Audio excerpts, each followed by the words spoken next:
నమస్తే రమగారు. నమస్తే జయ. రమగారు, బహుశా మీకు పుస్తకాల పురుగు అని బిరుదుందా? చిన్నప్పుడు ఎప్పుడు అడిగినా ఏదో ఒక బుక్ చదువుకుంటూనే ఉంటానని చెప్తారు కదా కదండి. నాకేమనిపించిందంటే స్టోరీస్ అంటే చందమామ కథలు గజం కేవలం 500 రూపాయలతో 1210 గజాల భూమి కేవలం 6 లక్షలు మాత్రమే. ఇలాంటివి మనం చెప్పేసుకుంటున్నాం. నోవెల్స్ ఉంటాయి కదా, అవి చదువుతారు కదా, వాటిలో మంచివి, చదవదగ్గవి, వినదగ్గవి, అందరం కుటుంబ సభ్యులంతా వినేలాగా పిల్లలకు కూడా చెప్పేలాంటివి ఏమన్నా చిన్నవి కొంచెం సింపుల్గా ఉండేవి ఏమైనా మీతో చెప్పించాలి అని నాకు అనిపించింది. అలాగే ఏమంటారు మీరు? మంచి ఆలోచనే. అంటే ఇప్పుడు మనం పెద్దవాళ్ళ కథలు కూడా చాలా చెప్పుకుంటాం. నావెల్స్ అంటే సాధారణంగా ఎక్కువగా చదివింది విశ్వనాథ్ సత్యనారాయణ గారు, శ్రీపాద సుబ్రహ్మణ్య శాస్త్రి గారు, తర్వాత ఇంకా అలా చాలామంది రైటర్స్, యనమూరి వీరేంద్రనాథ్ గారు, మల్లాది వెంకట కృష్ణమూర్తి గారు, అలాంటివి ఇంకా చెప్పక్కర్లేదు, మధుబాబు గారు, ఇవన్నీ హార్ట్ ఫేవరెట్లే. ఓకే. అయితే ఏంటంటే ఇదివరకటి పాతకాలపు భాష అందరూ చదవలేరు. అవును, తెలుగే సరిగ్గా రాదు మన వాళ్ళకి. నాకి తేడా తెలియదు, లాకి తేడా తెలియదు. పెళ్ళికి వెళ్తే పిల్లిని చక్కన పెట్టారు, పెళ్ళికి వెళ్తూ పెళ్ళిని చక్కన పెట్టుకుంటూ ఉంటారు. పెళ్ళి లాకి తేడా లేదు, నాకి తేడా లేదు. అసలు తెలుగే రాని వాళ్ళు కొంతమంది వింటుంటారు, మేము తెలుగే అంటారు కానీ చదవలేకపోతారు. నేను చాలా మంది దగ్గర శశసహలకి తేడా అసలు లేనే లేదు. మనం శనగల్లో శాకి షాకి తేడా తెలియదు, కొంతమందికి తేడా తెలీదు. ఈ సాధారణంగా వాడేటప్పుడు కూడా అలాగే వాడేస్తారు, మాట్లాడేస్తూ ఉంటారు అంతే. ఇక దాన్ని మనం మార్చలేకపోతున్నాం. అందరితో పాటు ఇక మనం వెళ్ళిపోవడమే. భక్తి భగవంతుడు అంటుంటారు, భక్తికి ఒత్తుండదు, భగవంతుడికి ఒత్తుండదు. ఆ భగవంతుడికి ఇక విలువే లేదు, ఒత్తు లేకపోతే ఆ పదం పనికి రాదు అసలు. కాదరమ్మ గారు, భక్తి భగవంతుడు రెండు బాలకిను ఒత్తుండాలి. ఒత్తు ఉండాల్సిందే. మనం జాగ్రత్తగా మాట్లాడుకోవాలి అంతే. మెల్లిగా అలవాటు అవుతుంది. మనం మానేసాము, వదిలేసాము. అయితే ఇప్పుడు మనం చెప్పుకునే నావెల్స్ కథల్లో చాలా మటుకు చందమామలోవి, కథా సరిత్సాగరంలోవి, అట్లా రకరకాల చోట్ల నుంచి చెప్పుకుంటాం. అయితే ఈ కథా సరిత్సాగరం నేను చెప్పేస్తాను కథ గురించి, అవి మీరు కూడా చదవలేరు, మీకు అర్థం కాదు. అది నేను చదువుకుని నీకు భాష నేను సింప్లిఫై చేస్తాను. సింపుల్ భాష. మనం ఇప్పుడు ఇంచుమించుగా మాట్లాడుకుంటున్న భాషలోనే రాయబడిన నావెల్స్ ఇంచుమించు 60 నుంచి మొదలైనవి, 70 నుంచి మొదలైనవి అనుకుందాం. వాడుక భాష, ఎక్కువ పెద్ద పెద్ద పదాలు లేకుండా, ఎక్కడైనా చిన్న గ్రాంధికపు భాష వచ్చినా ఏవో ప్రభాత కిరణాలు అలాంటి పదాలు తప్పిస్తే పెద్ద పెద్దవి లేకుండా ఇలా ఉన్న నావెల్స్ కొన్ని వేల కొద్దీ ఉన్నాయి. పురాతన భాష పుస్తకాలు చదువుకోవచ్చు అలవాటైతే. అయితే ఈ 70s నుంచి వచ్చినటువంటి కథల పుస్తకాలు అన్నింటిలో కూడా చిన్న కథలు, పెద్ద కథలు, తర్వాత నావెల్స్, సీరియల్స్గా వచ్చేవి అన్నీ కూడా చాలా మంచివి, జీవితానికి బాగా దగ్గరగా ఉండేవి. ఇప్పుడు చందమామ కథలు అవన్నీ కూడా కొన్ని కథలు ఇలాంటివి జరుగుతాయా అనిపించేటట్టుగా కూడా ఉంటాయి. కొంతమంది రచయితల కథలు కూడా ఫిక్షన్స్, ఏవో అభూత కల్పనలు, భూత ప్రేత పిశాచాలకు సంబంధించిన కథలు, వాటి మీద మనకు అవగాహన కూడా ఉండదు. కథగా చదివితే బాగానే ఉంటుంది, అది అలా లోపలికి వెళ్ళిపోతాం, అదొక సరదాగా ఉంటుంది. అందులోకి వెళ్తాం, ఆ కల్పనలోకి, కాల్పనిక జగత్తులోకి ప్రవేశిస్తున్నట్టుగా ఉంటుంది. జీవితానికి బహుదగ్గరగా ఉండే నావెల్స్ కొన్ని వేల కొద్దీ ఉన్నాయి. నేను వేలే చదివేశానేమో మరి తెలియదు, వందల కొద్దీ చదివానని చెప్తాను. వేలు చదివి ఉండొచ్చు. మంచి మంచి రైటర్స్, లేడీ రైటర్స్, రచయిత్రులు కూడా ఎంతమంది ఉన్నారో. ఓకే. ఎద్దనపూడి సులోచనారాయణ గారు, మాదిరెడ్డి సులోచన గారు, మాలతి చంద్రు గారు, ఇవి నా హార్ట్ ఫేవరెట్. మాలతి చంద్రు చాలా ఇష్టం నాకు. ఇవి కాకుండా ఇంకా మన్నెం శారద గారు, ఎంత చక్కటి కథలో. అక్కడి నుంచి దూర్వాసుల కామేశ్వరి గారు, డి కామేశ్వరి, ఆవిడదే న్యాయం కావాలి సినిమా ఒకటి మనం చూసాం. రాధిక ఆ కథ డి కామేశ్వరి గారు. ఓకే. అట్లా ఎంతమందో, చిట్టారెడ్డి సూర్యకుమారి గారు, తర్వాత ఏమో ఆరికపడి కోడూరు కౌసల్యాదేవి గారు. నేను అసలు పేర్లన్నీ గబగబా గుర్తురావట్లేదు, వాళ్ళు అన్ప్లాన్డ్గా చేస్తున్నాం. ప్లాన్డ్గా ఉంటే నీకు ఒక 100 మంది రచయిత్రుల పేర్లు చెప్పేసేవారు. ఇవి నేను బాగా చదివే కథలు కాబట్టి ఈజీగా ఈ పేర్లు చెప్పగలుగుతున్నాను అనమాట. వీళ్ళందరివి కూడా జీవితానికి దగ్గరగా ఉన్న మంచి మంచి నావెల్స్ ఉన్నాయి జయ. ఇప్పుడు మనకి స్టోరీ వాల్ట్ అని అవన్నీ వస్తున్నాయి, కథలు వినడానికి అవకాశం లభిస్తుంది. అవును, స్వయంగా చదివితే ఇంకా బాగుంటుంది. సో కొంతమంది రచయిత్రుల కథలు, నావెల్ని బ్రీఫ్ చేద్దాం. అలా నేను తప్పకుండా. ఇంతకుముందు కూడా మనం వడ్ల గింజలు, ఆయన పేరు శ్రీపాద వారిది, నేను అది బ్రీఫ్ చేసి చెప్పాను. నాకు విశ్వనాథ్ సత్యనారాయణ గారి నేపాల్ రాజవంశ కథలు, కాశ్మీర్ రాజవంశ కథలు చాలా ఇష్టం. కాకపోతే అవి కొంచెం క్లమ్జీగా ఉంటాయి. ఇప్పుడు చదువు అని నీ చేతికి ఇచ్చినా నువ్వు గంట సేపు కష్టపడి కుస్తీ పెట్టి 10 పేజీలు చదువుతావు, ఆ, కష్టంగా చదవలేవు. ఇప్పుడు ఇవేనుకో ఈ కథలైతే నువ్వు చదివేయగలుగుతావు. ఆహా. ప్రయత్నించి మళ్ళీ ఆ రైటర్స్కి ఇంకొకసారి ఆ పుస్తకాలు కొనుక్కునే వాళ్ళని ఏర్పరచాలని ఉంది నాకు. తప్పకుండా రమ్మగారు. ఆల్రెడీ చదివిన వాళ్ళు, ఇప్పుడు మేము ఎప్పుడో చిన్నప్పుడు చదివాను నేను చాలాసార్లు, మళ్ళీ కొత్తగా పుస్తకం కనపడితే ఈ బుక్ మన దగ్గర లేదు పోయింది అని మళ్ళీ కొనుక్కుని తెచ్చుకుంటాను. ఇది ఉండాలి మన దగ్గర అని. అలా మళ్ళీ మళ్ళీ చదవాలనిపించే కొన్ని కథలని, అది జీవితానికి దగ్గరగా ఉందని నేను భావించే కథల్ని చెప్తాను. తప్పకుండా అండి. ఈరోజు మరి ఏం స్టార్ట్ చేద్దాం? మాలతీ మొట్టమొదటి- చంద్ర గారిది మనసులోని మనసు. మనసులోని మనసా? ఓకే ఎంత బాగుంటుందంటే 10th క్లాస్ సెలవుల్లో చదివాను నేను. ఓకే. అప్పటి నుంచి ఇప్పటిదాకా నేను దాన్ని వదిలిపెట్టలా. ఆ పుస్తకం చదివినప్పుడు నాకు కలిగిన భావం చెప్తాను నేను. కొంచెం ఏడ్చే గుణం తక్కువ చేయను, నేను తొందరగా ఏడవను. చిన్నప్పుడు మా ఇంట్లో పెద్దగా ఏడ్చేవాళ్ళం, అసలు ఆడపిల్లలు ఏడవటం మగపిల్లలు ఏడవడం అలా ఏం కాదు. చంటప్పుడు ఏడవటమే కానీ కొంచెం ఊహొచ్చాక దేనికైనా కళ్ళనీళ్ళు పెట్టుకోవటము, హర్ట్ అయిపోవటము లాంటి పరిస్థితులు లేవు, పద్ధతులు లేవు. అలగటాలు, ఏడవటాలు, బుజ్జగించటాలు, ఈ కార్యక్రమాలు ఏమి లేవు అసలు మా ఇంట్లో లేవు. నేను బేసిక్గా ఏడుపు తక్కువ పిల్లని. నాకు ఊహొచ్చాక నేను ఏడ్చిన సంఘటనలు నాకు జ్ఞాపకమే లేదు చేయ. నిజం రమ్మగారు. కొన్ని విషయాలు మీరు షేర్ చేసేటప్పుడు అనుకుంటాను, అబ్బాయి ఎంత స్ట్రాంగ్ ఉన్నారు రమ్మగారు అనేసి. నాకు అవకాశం భగవంతుడు అట్లా ఇచ్చాడు చేయ. 2 కథలు నేను 10th క్లాస్లో చదివిన ఆ 2 పుస్తకాలు లోపల నుంచి దుఃఖం రావటం అది తెలిసిందనమాట. అది షేర్ చేసే ఏడుపు కాదు, మీకే ఒక చెప్పుకోలేని ఒక కష్టం, ఒక క్యారెక్టర్ ఆ పుస్తకంలో ఇన్వాల్వ్ అయిపోయి ఆ అమ్మాయికి వచ్చిన కష్టం, ఆ చెప్పుకోలేని నొప్పి ఫీల్ అవ్వడం ఏంటో నాకు ఆ 10th క్లాస్ హాలిడేస్లో. అంతకుముందు కూడా నేను చాలా పుస్తకాలు చదివాను, ఎన్ని కథలు చదివాను, కానీ ఎక్స్ప్రెస్ చేయలేని దుఃఖ వీచిక లోపల ఉండటం. అరిచేతుల్లో ఒక రకంగా జిల్లుమంటుంది చేయ నాకు ఆ పిచ్చి దుఃఖం వస్తే. అంటే కథలో ఇన్వాల్వ్ అయినప్పుడు క్యారెక్టర్స్లోకి వెళ్ళిపోతే ఫస్ట్ టైం నేను ఈ పుస్తకం చదివినప్పుడు తెలిసింది. మనసులోని మనసు. ఒక అమ్మాయి తన ఆత్మగౌరవం కోసం తను ఎలా స్ట్రగుల్ అయ్యిందో, ఏడుపు కాదది, ఒక లోపల మనసులో క్రష్ చేయబడుతున్న నొప్పి అనమాట. ఇదొకటి. ఆరాధన, మాలతీ చంద్ర మన మాదిరెడ్డి సులోచన గారితో ఎదన్పూడి గారితో జ్ఞాపకం లేదు, కన్ఫ్యూజ్ అవుతాం వాళ్ళిద్దరి మధ్యలో. ఆరాధన, అందులో క్యారెక్టర్ అమ్మాయి మూగమ్మాయి. ఆ మూగ మనసు పడే వేదన, ఈ 2 ఆ అరిచేతుల్లోంచి వచ్చేటువంటి జివ్వుమన్న భావన, దుఃఖపు భావన నేను ఫస్ట్ టైం ఫేస్ చేశాను. ఇప్పుడు ఈ సంవత్సరం మొన్న ఒక 20 రోజుల క్రితం ఆ పుస్తకం మనసులోని మనసు చదివితే సేమ్ ఫీల్ నాకు మొదట ఎట్లా వచ్చిందో అలాగే వచ్చింది కథ చివరికి. మళ్ళీ అసలు ఎంత పకడ్బందీగా రాస్తారంటే ఆ కథని, చాలా పకడ్బందీగా ఉంటుంది. చెప్దాం కదా. సినిమా ఏమన్నా వచ్చిందా రమ్మగారు? ఇది మనసులోని మనసు ఎవరు తీసుండ్రు బహుశా, అట్లానా? కొంచెం ఇలాగా కాస్త ఇలా ఉండే భావాలని తీసుంటారు కాస్త అటు ఇటుగా. స్టార్ట్ చేసే ముందు మీకు ఎట్లా దొరికేవి బుక్స్, నావెల్స్? లైబ్రరీ నుంచి తెచ్చుకునే వాళ్ళు, అక్క వాళ్ళు ఎవరైనా చదివితే? మా ఇంట్లో పుస్తకాల భాండాగారం ఉంది, అందరికీ పుస్తకాలు ఇష్టమే. ఓకే. స్కూల్లో లైబ్రరీ ఉండేది. మా అక్కయ్య స్కూల్ టీచరే కదా, మా రెండో అక్కయ్య స్కూల్లో ఇలాంటి బుక్స్ ఉంటాయా రమ్మగారు? ఇలాంటివి కాబట్టి ఇంకోలాంటి ఉంటాయి. మా అన్నయ్య కొనేవాడు, మా నాన్న కొనేవారు, మా చిన్నక్కయ్య, మా వసంత, అందరూ పుస్తకాలు పిచ్చేవాళ్ళే. మా అన్నయ్య అయితే దొంతులు పుస్తకాలు కొంటాం, వాటన్నిటికీ బైండ్ చేయించడం. బైండ్ చేసిన బుక్సే మా దగ్గర 100-200 ఉండేవి. ఓకే. పుస్తకం పాడైపోకుండా బైండ్ చేసేవాళ్ళు. షంఘీజ్ ఖాన్, తైమూర్ ఖాన్ లాంటి పుస్తకాలు కూడా ఉండేవి. అక్కడి నుంచి ఇవి కూడా ఏమంటారు ట్రాన్స్లేషన్స్, నండూరి రామ్మోహన్ రావు గారు ట్రాన్స్లేట్ చేసినవి, చామ్ సాయర్, హకల్ బెర్ఫిన్, టామ్ మామ ఇల్లు, అలాంటివి కూడా. ఓకే. ఇక మన దగ్గర ఇది అది తేడా లేదు. మాకైతే మా ఊర్లో పంచాయతీ ఆఫీస్లో లైబ్రరీ ఉండేది రమ్మగారు. మా ఊళ్ళో లైబ్రరీ లేదు, మా కాలేజ్లో లైబ్రరీ బుక్స్ ఉండేవి, మేము వెళ్ళి తీసుకొచ్చేవాళ్ళం. కాలేజ్ అమ్మ చదివేవారు అనమాట. అంటే ఈ పుస్తకాలు లేవు కాలేజ్ లైబ్రరీలో, ఇవి అన్ని వేదాంత మరి విశ్వనాథ వారివి. మా నాన్నకి పుస్తకాలు ఇష్టం కదా, కాలేజ్ లైఫ్ మాకు నాన్నే కదా కాలేజ్ ప్రిన్సిపల్, సొంత కాలేజ్ కదా మాది.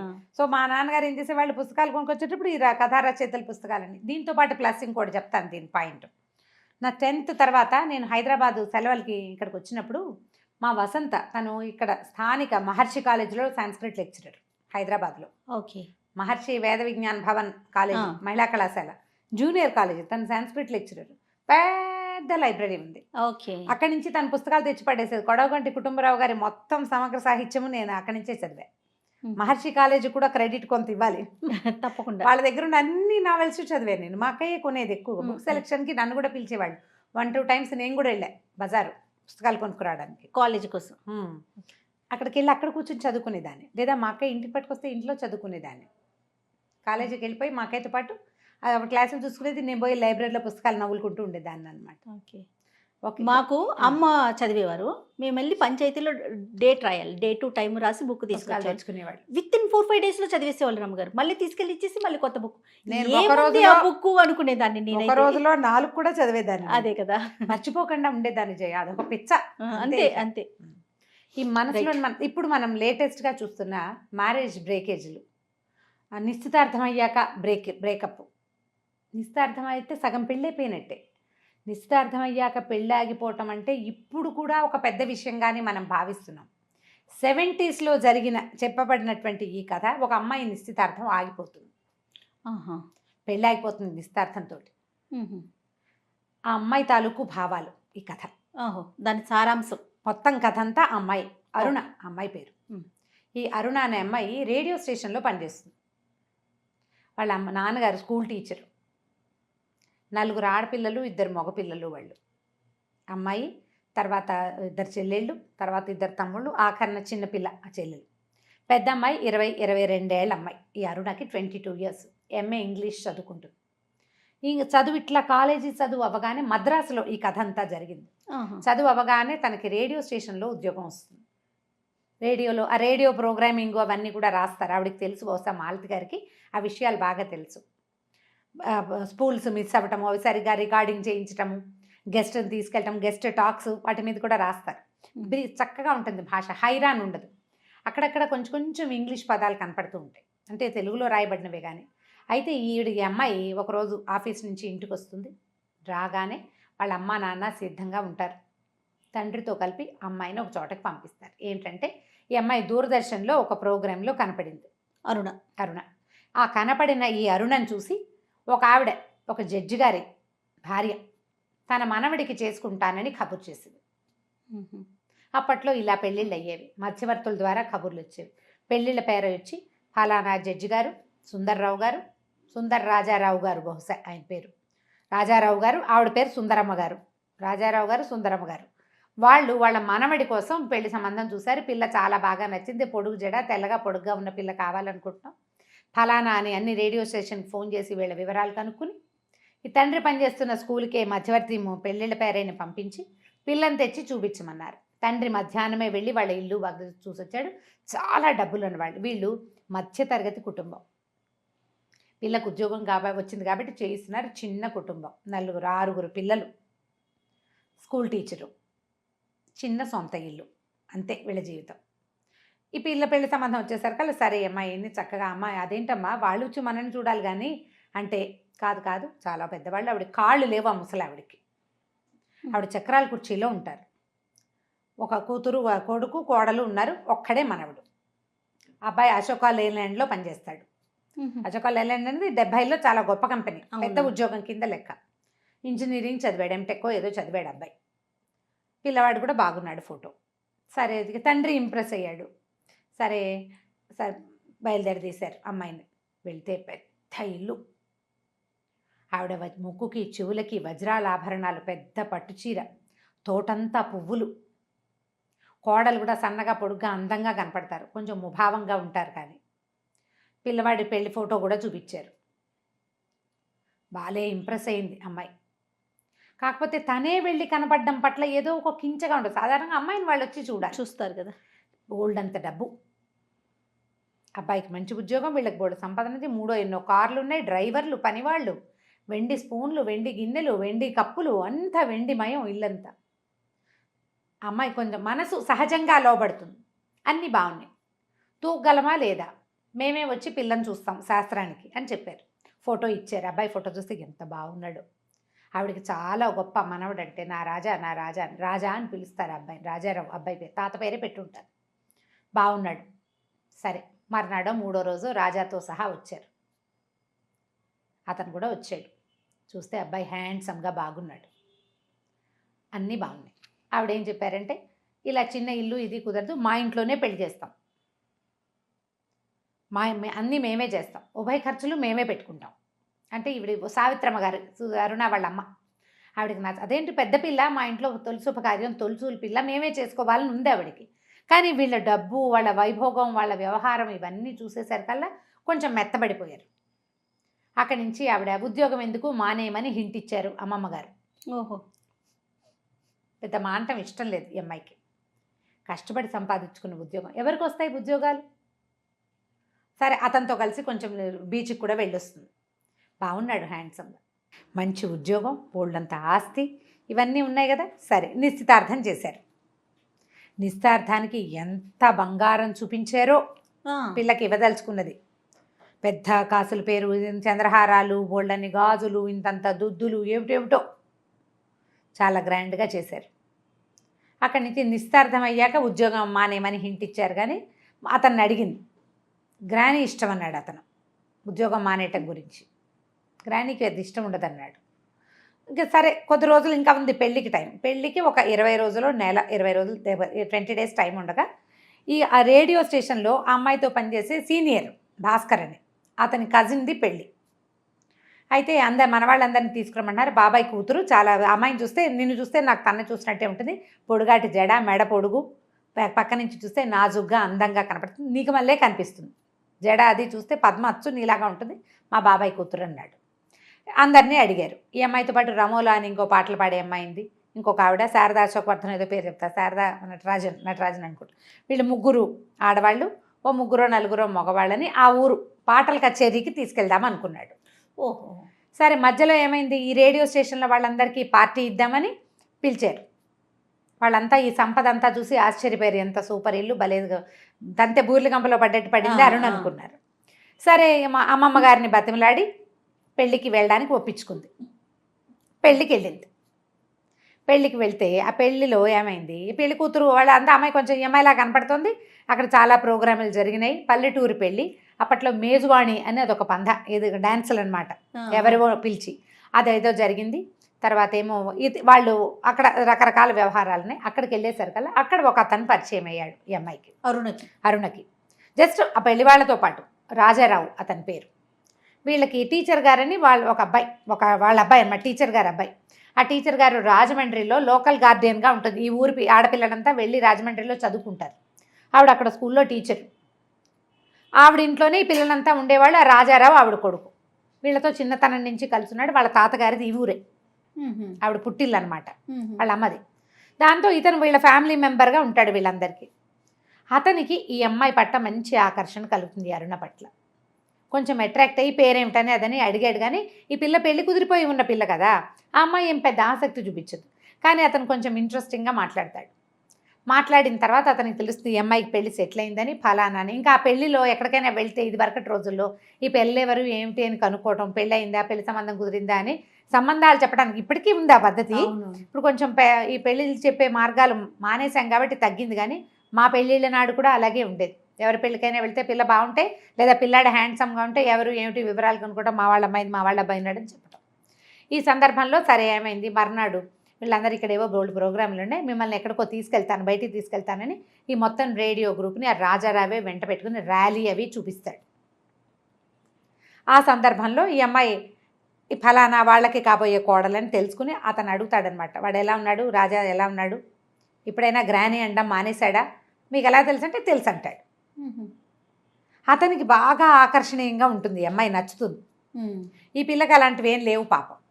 సరే వీళ్ళని ట్రైన్ ఎక్కించడానికి పంపిస్తారు. ఈ మధ్యలో ఏమవుతుందంటే వసంతాలు ఆడతారు ఆ పెళ్ళిలో వసంతం ఆడడం హోలీ లాంటిది అనమాట. ఇప్పుడు మా వాళ్ళ ఇళ్లలో కూడా 1-2 చోట్ల మేము అది చూసాం. అయితే కొత్త వాళ్ళని ఎవరు ఉండరు, పెళ్లి వాళ్ళ వరకే వసంతాలు ఆడతారు, తెల్లటి బట్టలు కట్టుకుంటారు అందరూ, వసంతం హోలీ ఆడడం అనమాట, రంగులు చల్లుకోవటం.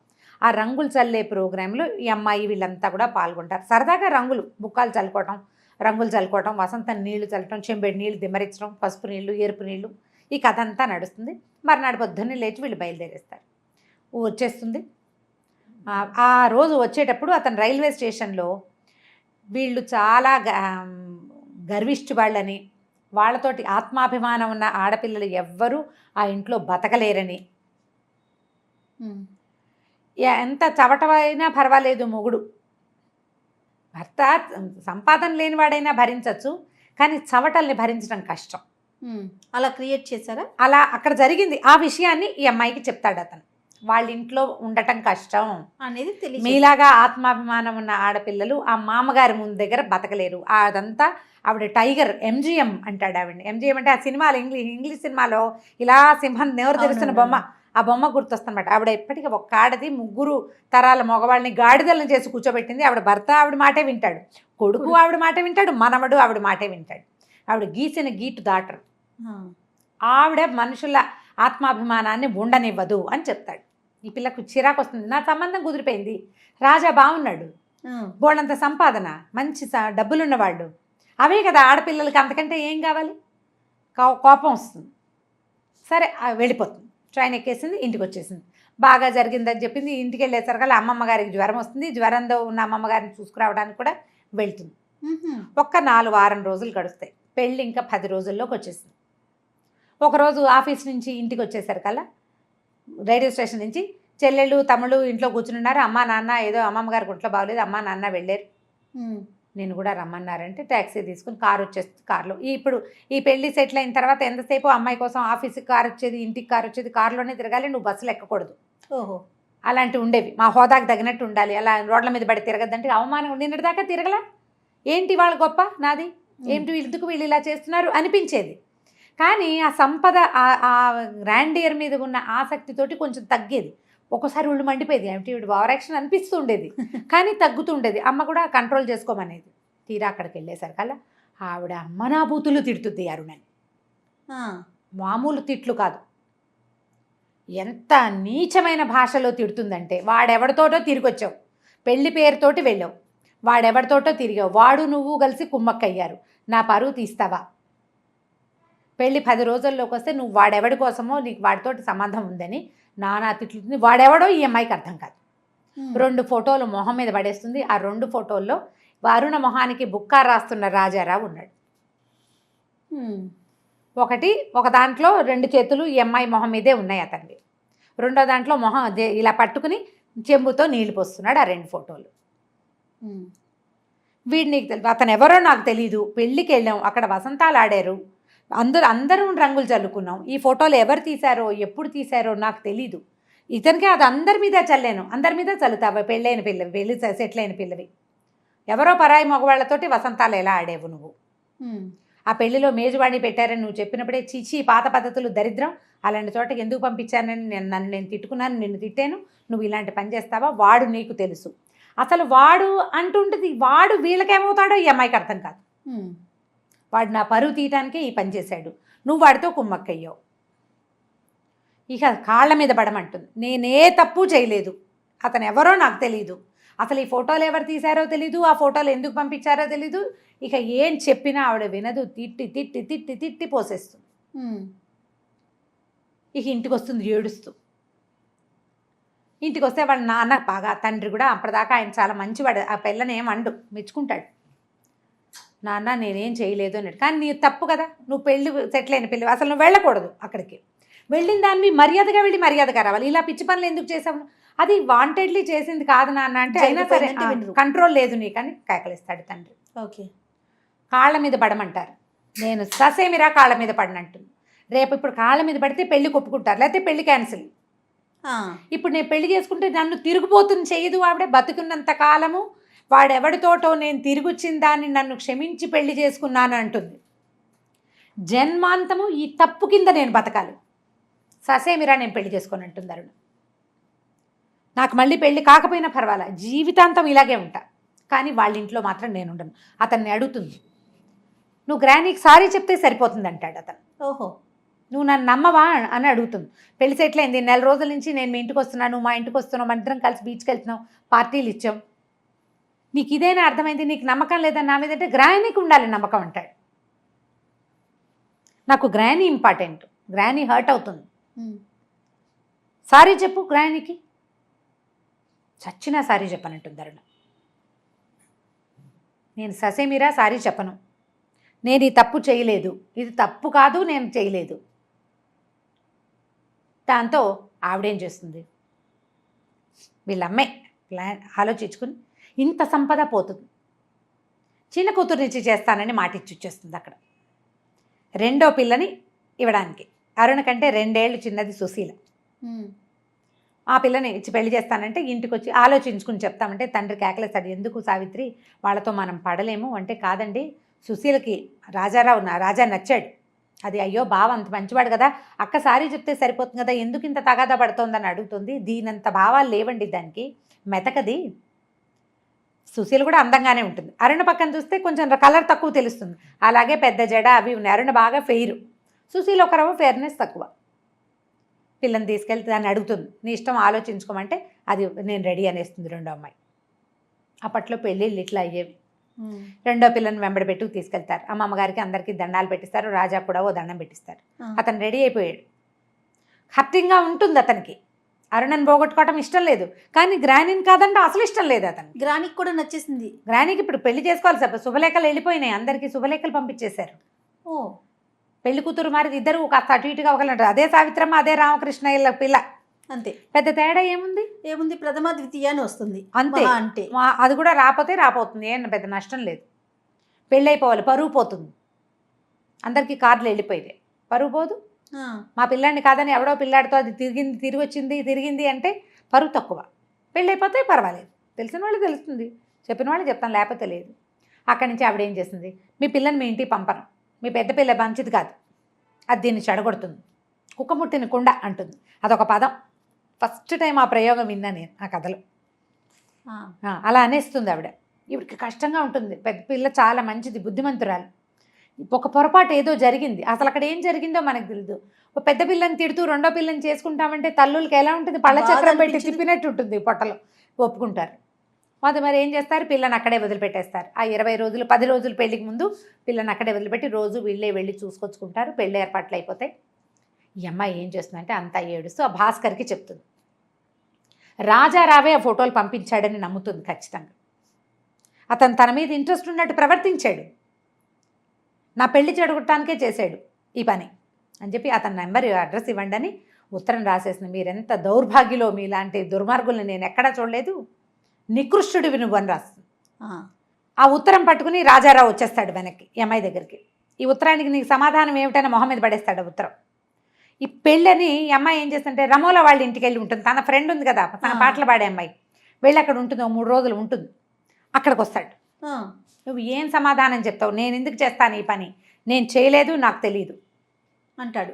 అప్పుడు అరుణకి అసలు విషయం ఏం తెలుస్తుందంటే రాజారావు ఎవరో కాదు, ఏ సుందరమ్మ గారి మనవండి తను కాదందో ఆ సుందరమ్మ గారికే మొదటి కోడలికి పుట్టిన కొడుకు, మనవడు ఆవిడికి. ఓహో, చెల్లెలు పెళ్ళి అయిపోయింది పెళ్ళి. ఇతను రాజారావు ఆ పెళ్ళికి కూడా వెళ్తాడు.